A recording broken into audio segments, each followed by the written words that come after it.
Well, welcome, Nat, to the podcast. Well, thanks for having me, Pete. Oh man, I gotta tell you, is it the beginning of February or what? What it's gonna be a high of 3 degrees or something like this Sunday. We got the Super Bowl Sunday. We got the big game. It's gonna be a high of what, 3 degrees or something like that. Yeah, I'm looking forward to it. You know what I always say, right? No such thing as no such thing as bad weather, just bad gear. Well, I'm from Minnesota, so I agree with that 100%. Right? It didn't ever slow us down. So you were probably up at the crack of dawn shoveling this morning because we got snow last night. Yeah, I was out there at 6 a.m. So slept in a little bit. Oh, all right. So not bad. So I still haven't figured out how to get my kids to snow blow yet. Yeah, that's my 16-year-old. He thinks snow blowing is cool because I just let him snow blow now. So he was like, Dad, can I do the snow blower? I'm like, oh, well, okay, if you're really careful. Yeah, no, that's good. I never quite instilled that with my kids. So I made a mistake somewhere. So that's good. Yeah. It all works out. Yeah, absolutely. Speaking of working out, one of the things that I thought we'd talk about today is the 10 common mistakes people make when they invest in a franchise. So kind of when they start out. What do you think? Good topic for us to talk about today? Yeah, I think I probably could have written that book. Yeah, I know. You learn the hard way, right? So from that standpoint. So when you think about back when you bought your Comfort Keepers franchise, right? Name one of the mistakes you made as a new franchisee. I think the one thing that comes to my mind, even though ironically, I was aware that I'm writing this big check, right, for a proven franchise system. But I think one of my biggest things was kind of trying to reinvent the wheel, or just, testing, like trying to do things different ways when realistically, you're literally paying for a proven sales and marketing system and a proven product or service. So you don't have to reinvent the wheel, which is kind of the beautiful thing. So for me, really just reinventing the wheel or kind of wasting my time doing some of that was. Yeah, so not leveraging the resources. So like if they had a brochure, you go create your own brochure opposed to using their brochure, something like that. Yeah, instead of like talking to people and generating sales, screwing around, figuring out a brochure. And also, you're paying for that, whether it's, those things can be like $3,000 to $10,000, which is, insane. Yeah. And it's like, well, they have a brochure that hundreds of locations use successfully. So I don't, in hindsight, I wouldn't have, all I would do is just sales, talk to people, business development, and use the tools that are already there. Okay. Well, so let's talk about that, right? So I think another mistake people make is they invest in a franchise, but they don't follow the system, right? Totally. So you get really smart people that they invest in franchises and they think they know better than the system. And bottom line is you're investing in it for a purpose. They've already figured out, what the product or service is, who the customer is, where to find that customer, from that standpoint, the people to hire. I interviewed an executive. He invested in a window washing franchise and he got going and he was terrible at it. The franchisor contacted him and said, "What are you doing?" And he goes, "Hey, listen, I know business. I've run divisions of companies." And they said, "We understand you know business. Just follow the system and you'll be successful." Starts following the system and he's now like in the top 10% of the network. It's exactly great. It's really, franchising is an implementation game. It's not really a invent or be creative. I try to cover that early with my candidates that, come from corporate. If it's important to them that their business is a creative outlet and, they can come up with the logo and, they want to be able to offer different products and services and all that. I'll tell them point blank, franchising might not be the best for you because franchising is really an implementation game all day long. Yeah. And I think as long as you follow the system, you can always make it better. I mean, I think of my buddy that owns a salon suite concept, right? He noticed that a lot of the people leasing the spaces were taking their towels home every night and washing them, drying them, folding, bringing them back. And so he went out and bought a bunch of towels, hired a towel masseuse, and basically, delivers the towels to him every day. And just as something extra, it's not part of the business model, but he made it better. Right. Yeah, totally. I know another common mistake people make is that they really don't leverage the support from the franchisor or the other franchisees because you got that whole network of other franchisees. And I think of, for example, if your closing rate, you're going out there and doing estimates for something and your closing rate is below the system's rates, they don't go back to the franchisor and say, hey, listen, what do I got to do to increase it? What skills do I have to improve? Help me figure out how I improve my closing rates. It's crazy to me. Yeah, the nice thing about franchising is your interests really are aligned because they want you to sell more because they're going to make more royalties. So they'll literally, a lot of times do whatever they possibly can to help you be successful. But sometimes they don't know that you need help, right? Yeah, you got to raise your hand and stuff like that. And then you got that whole network of other franchisees that are out there. And you call your buddy that's a franchisee in a neighboring state and say, hey, what are you guys doing to deal with this? And really kind of leveraging that whole infrastructure of other franchisees. Yeah, I know you're not very competitive, Pete. So like if there happened to be like a group of franchisees that kind of posted their numbers, I bet you wouldn't have to be number one, would you? Oh, well, I will do anything I can help others, but I certainly want to be the very best for sure. So. Yeah. Well, that's one thing I love about franchising too, is because you can kind of benchmark against the other locations, right?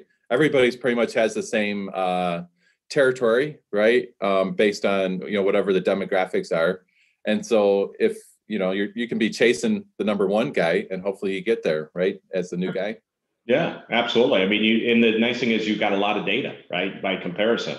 So I think that's pretty cool. I think another mistake people make is they hire the wrong key employees. And I think that's true of any type of business, but especially with the franchising.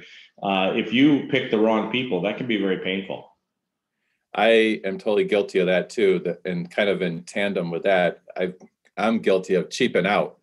You're like, oh, this is a new business, so I need to kind of save my dollars, right? And so I'm going to hire the $36,000 person instead of the $50,000 person.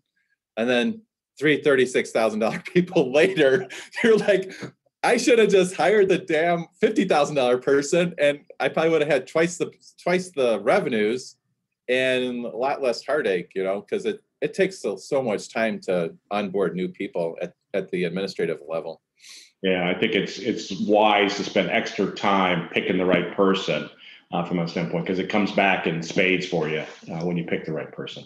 Do you do any kind of personality assessment tests or anything else like that? Definitely. That's one little trick I've learned over the years, and it doesn't really matter which one you do. I do one called CVI. I don't even remember what that stands for at this point, but it kind of has 4 quadrants, and it helps you understand if somebody's more like entrepreneurial, or if they're more like kind of like more detail oriented, kind of where their strengths are. Yeah. Because then as you're starting to hire, 2, 3, 4, 5 people, typically at the office level with senior care, you have a small office team, and then you have all the caregivers. But for the office team, I do the personality test because you want to make sure we're kind of complementing each other.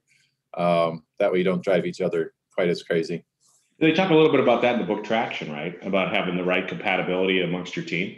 Yeah, I think that's the game changer. A lot of the corporate guys I work with, I notice they're pretty good at team building and kind of like, I don't know if they naturally kind of figure that stuff out or they were taught it over the years at corporate, but the team is everything. And there's also that concept of, a lot of people are leaving corporate because they don't like it, or they're having a rough time, they don't like the culture, whatever the reason. So when you're starting your own franchise, you actually have the opportunity to build something that you want to be a part of. And I don't think you can really underestimate that, because all things being equal, why not hire people that you really enjoy hanging out with and working together, because at the end of the day, it's your business, right? So I think just building that team that you want, that you can win with, is just a lot of fun. Yeah, I agree. And I think the other key thing is you can hire the right people, but another mistake people make when they invest in a franchise starting out is they don't lead that team. Yes. And you have to be a leader. You have to lead your business or mind your business. Yeah, and the people also get like stuck like doing all the day to day, and then they have a hard time delegating. So I think kind of taking that step back and being a leader and working more on the business rather than always in the business is super, super helpful too.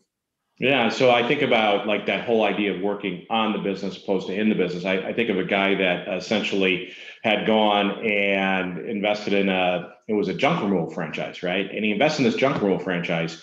And I called him after a month. I said, what are you doing? He goes, oh, I'm on the truck. I'm learning the business. I said, I think that's awesome, right? From a standpoint. I call him after 2 months. I said, what are you doing? He goes, I'm on the truck. And I said, what are you doing on the truck? You can pay somebody $12 an hour to be on the truck. You need to be out there building the accounts, all that kind of stuff. So I certainly believe you got to really kind of focus on not getting caught up into doing whatever. I mean, I give everybody a copy of the book E-Myth Revisited, because it has a great story about that gal that loved baking, and she opened up a bakery and she ended up doing every job and about killing herself. Right. Yeah. I mean, franchising is so good with the systems and the processes. You're able to train your employees to do the work. I think really your job is to spend, time. But, I think of franchising as hyper local. So I think, spending time in the community, engaging the community, and building those, relationships, because ultimately that's where you're going to win, is building those relationships and business accounts, whether it's business to consumer or business to business. And that's a lot of fun, being involved. A lot of the guys, they were traveling 70, 80, 90% of the time. It's like they actually sometimes don't even know, who's in their community. It's like a weird, like what, like, my territory is like this 5-mile radius. Yeah, it is. It's hyper local. And I learned that being the son of a Ford dealer and the grandson of a Ford dealer. And my dad taught me very early that you have to be involved in the community when you have a small business. It's the cornerstone of local business. Yeah, totally. Yeah, and whether it's being part of the Chamber of Commerce or doing other things, but you got to be shopping at the other businesses, right? At least when I grew up, my dad's like, "Hey, you're not going somewhere else. You got to shop where we have our business, because we hope that they shop in our business." Yeah, 100%. It is like kind of that small type mentality, right? Yeah, I think a little bit about another mistake people make is they don't mind their business. We talked about leadership, but also minding the business. This one couple, they invested in a franchise, right? They get the business going. They're open for 3 weeks. And what do? They go to Europe for a 3-week vacation, and they leave their business to their employees and access to their checking account. Ooh. Yeah. Can you imagine what happened, right? That actually would probably, well, I don't even think that's a top 10, because hopefully not a lot of people like turn over the finances, but in my opinion, I don't know if you ever turn the finances over to an employee. Yeah, well, that and you never turn over marketing, right? You never turn over your checkbook or kind of the marketing responsibility. I think that those are both keys. Yeah. I think everybody's got a couple hours a week to do, payroll or pay bills. Yeah, or you can certainly hire somebody to do payroll if it's too much for you, right? It's pretty inexpensive to have payroll being done. I think most franchises right now, like, I know in senior care, you can do your payroll in 15 minutes because it's all automated. So it's just like click, click, click, click. Yeah, it's pretty easy. I mean, we use automated payroll, so I think it's pretty cool. What about this idea, as we talk about it, one of the mistakes, and I saw this when I was at Ford, like when guys would become a Ford dealer, that they don't have enough working capital. They start out with not enough working capital. Have you seen that a lot, where they just underestimate how much capital they need? And that can be real trouble. If you run out of capital, you're done. Yeah. Most people seem like they ultimately find the money, but I think a safe rule of thumb is it's going to take you twice as long, and it's going to cost you twice as much as you think it's going to cost. So if you stick with that rule of thumb, usually, you'll definitely be in a little bit better position. I know you like to say kind of keep some powder dry, right? You kind of have that concept. Yeah, no, and I think that's right. I mean, if you got extra capital, you got flexibility, right? Once you get tight on capital, it's a pretty tough proposition. Right. Yeah. That you want to be properly capitalized, and, make sure. That's why it's important you figure out what business is the right fit for you, and being properly capitalized, in my opinion, is probably one of the top 3 things for selecting a business in the first place.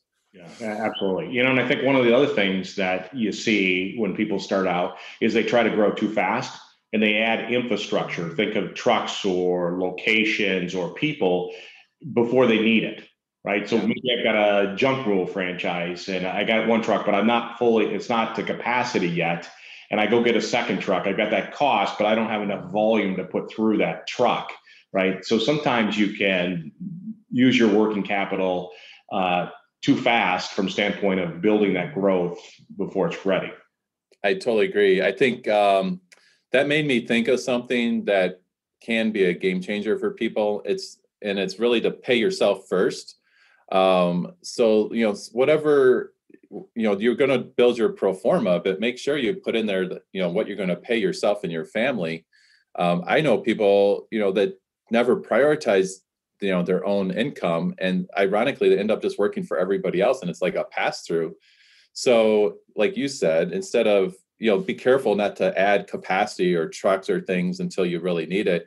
And another way to kind of safeguard against that is if you are paying yourself a good amount, or taking profit sharing out of the business, even early on, it kind of helps force you to figure it out, basically, because then, there's not a lot of extra money rolling around, and you have to get sales, more sales in order to add capacity. Franchising, I love franchising because, you get that corporate so often, and plus with the your peer group, you'll have different spreadsheets, and it's just like so numbers oriented. And so, okay, at this number of sales, you should have this employee. And then as you're, it has all these mile markers and benchmarks. And I think, if you follow that to the T, you almost can't go wrong, because it's, proven time and time and time again. No, I think that's right. They put a system in place where you get to a certain amount of capacity that triggers ordering another truck or adding a person.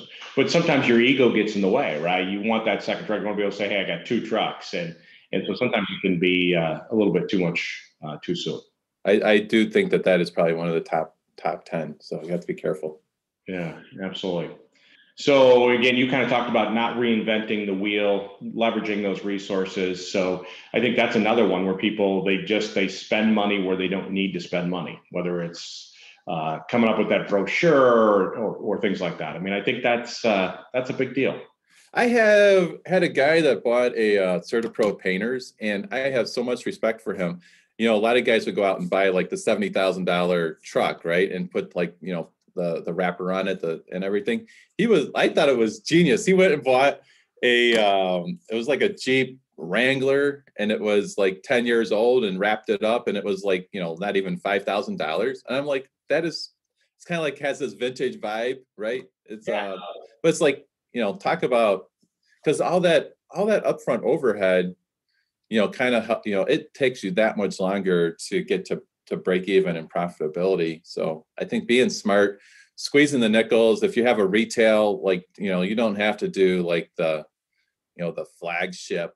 you can go a little smaller, go a little cheaper, and then just really make sure you're taking care. Like Jimmy John's, Jimmy John's is so crazy. You go in there and they're like constantly cleaning and wiping down. Like, that's what I like, small, keep it tight, keep it clean. Customers like it. And you keep your overhead as low as possible. Yeah. So franchising can be a great mechanism to become an entrepreneur, right? You follow the systems and processes, procedures. The key thing, though, is leveraging that and not trying to reinvent the wheel, and doing the things you need to do, which is lead the business, drive, pick the right people, leverage the marketing. And I think a little bit about marketing, right? So one of the things that I think people make a mistake is that they launch their business, but they don't spend enough money to properly launch it, or they don't spend the launch budget they need to do, right? They try to cheap it a little bit. And I think that's one of the biggest mistakes, because you need that momentum, and anything you can do to drive that momentum early is huge. Totally. When you're hyper local business, a lot of your business is driven by referrals. So early on, like, it's important to get as many customers as you can, because all those customers know other people. So, it's like you have to really hustle, because it's kind of like that compound effect. Like, if you can accelerate at the beginning, that then starts to accelerate, down in your future, because it's just a multiplier. Everybody knows somebody. They're telling people about your business. You're getting reviews online, and on and on and on. So momentum. I love momentum. The big mo. The big mo. And I know you've created your own businesses. You've kind of come up with the ideas and launched businesses. Do you apply that when you're launching it? Do you kind of put a lot of extra powder? I mean, you literally drive it when you're starting out to get that momentum. Yeah, I think you can either build it slow and painfully, or you can build it fast and painfully. And I kind of prefer the fast and painful, because then you get the profitability a lot faster. Yeah. Just get it over with. Rip the Band-Aid off. Yeah, just get going, right? So, excellent. Well, good pedal to the metal. Yeah, pedal to the metal. Speaking of pedal to metal, I got to go snow blow. So okay. From my standpoint, I think we've got some great stuff here today. So thanks very much for sharing all your stories.